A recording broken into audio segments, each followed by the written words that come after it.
Aujourd'hui, on va parler d'un bourgeon phare de la Gémeaux, le cassis. Ne bougez pas et découvrons ensemble toutes ses vertus. Accrochez-vous, le contenu va être un peu plus dense que d'habitude, mais ça en vaut le détour. Appelé aussi le groseillier noir, le cassissier est très répandu à l'état sauvage dans toute l'Europe. Il fait partie des espèces traditionnellement plantées dans les jardins potagers pour un usage thérapeutique populaire. Les petites fleurs en grappes pendantes éclosent au printemps pour laisser place à 2 baies d'un rouge noir. En Gémeaux, on utilise les bourgeons frais. Le cassis est principalement connu pour sa fabuleuse action anti-inflammatoire. Cette action va se manifester à plusieurs niveaux. Tout d'abord, cutanée. Urticaire, psoriasis, eczéma, acné, démangeaisons, dermatoses diverses.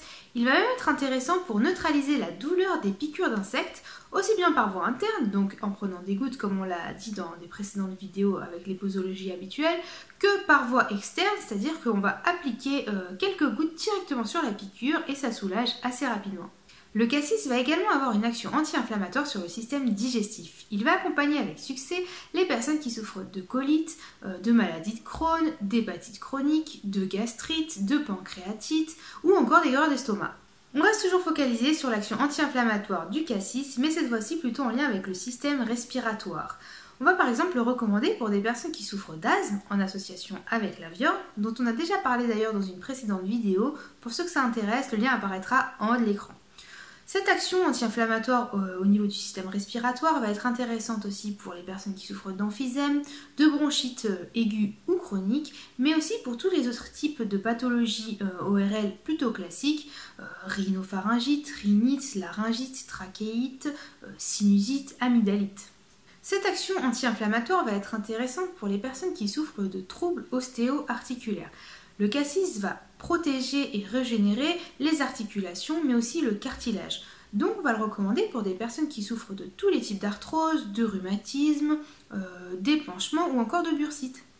Enfin, on va se pencher sur l'action anti-inflammatoire du cassis sur le système urogénital. Déjà au XIIe siècle, saint Hildegarde considérait le cassissier comme l'arbre au goutteux. Donc on va le recommander pour des personnes qui souffrent d'insuffisance rénale, de gouttes. Il y a aussi une action au niveau des surrénales, donc ça va être intéressant par exemple pour les personnes qui souffrent de la maladie d'Addison. Et il va aussi stimuler le catabolisme de l'urée, de l'acide urique et du cholestérol. Après s'être largement penché sur l'action anti-inflammatoire du cassis, on va maintenant pouvoir se pencher sur le deuxième point, à savoir l'action endocrinienne. Le cassis, comme on l'a dit il y a quelques petites secondes, a une action sur les surrénales. Donc ça va être intéressant pour les personnes qui souffrent de fatigue chronique, qui sont en convalescence, pour les étudiants qui sont toujours à 100 000 à l'heure, ou encore pour les personnes âgées. Le cassis apporte un petit effet euphorisant. Troisième point et non des moindres, on va parler de l'action immunologique et antioxydante du cassis. Le cassis va stimuler l'organisme général, lutter contre la dégénérescence, réguler l'immunité, avoir une action antioxydante, mais aussi une action anti-iatrogène. Ça veut dire quoi ? Ça veut dire que le cassis va lutter contre les effets secondaires et les effets indésirables d'un traitement. Donc ça va être intéressant pour les personnes qui suivent une antibiothérapie, mais surtout pour des personnes qui vont suivre une chimiothérapie. En fait, le cassis va améliorer la résistance des organes face à une agression chimique tout en potentialisant l'action de ces molécules chimiques. Donc ça va être vraiment pertinent pour des personnes qui doivent suivre des protocoles médicamenteux assez lourds. Le cassis va également être d'un grand secours pour les personnes qui suivent une cure de désintoxication éthylique ou médicamenteuse. Enfin, on va parler de l'action anti-allergique du cassis, que ce soit une allergie médicamenteuse, alimentaire, respiratoire, due au soleil ou que sais-je encore, le cassis sera fait pour vous. Enfin, avant d'aborder le résumé, je souhaitais mettre en avant le fait que le cassis va potentialiser tous les autres remèdes que vous prendrez en gémothérapie. Donc ce n'est pas du tout incohérent d'associer toujours le cassis à vos protocoles. C'est parti pour le résumé en images. Le cassis est particulièrement connu pour son action anti-inflammatoire, que ce soit au niveau cutané, digestif, respiratoire, articulaire, urogénital. On pourra associer en parallèle et selon le travail que l'on souhaitera effectuer, la vigne vierge, le sapin, le bouleau verruqueux, l'aulne, le noyer, la bruyère ou le frêne.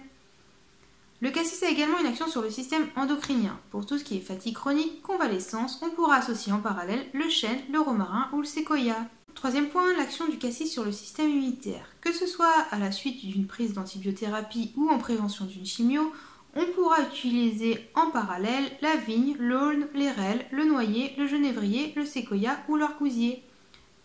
Enfin, le cassis a une action anti-allergique sur tous les types d'allergies. Dans ces cas-là, on pourra utiliser en parallèle le romarin. Comme vous pouvez le constater, le cassis est un remède polyvalent et je peux vous assurer que je n'ai fait qu'effleurer son potentiel aujourd'hui. Son large champ d'action thérapeutique fait de lui ce qu'on appelle une plante dite adaptogène qui travaille parfaitement en synergie avec les autres remèdes de gémothérapie. Je vous invite à en découvrir davantage, à vous renseigner car il y a encore plein de choses à apprendre sur le cassis.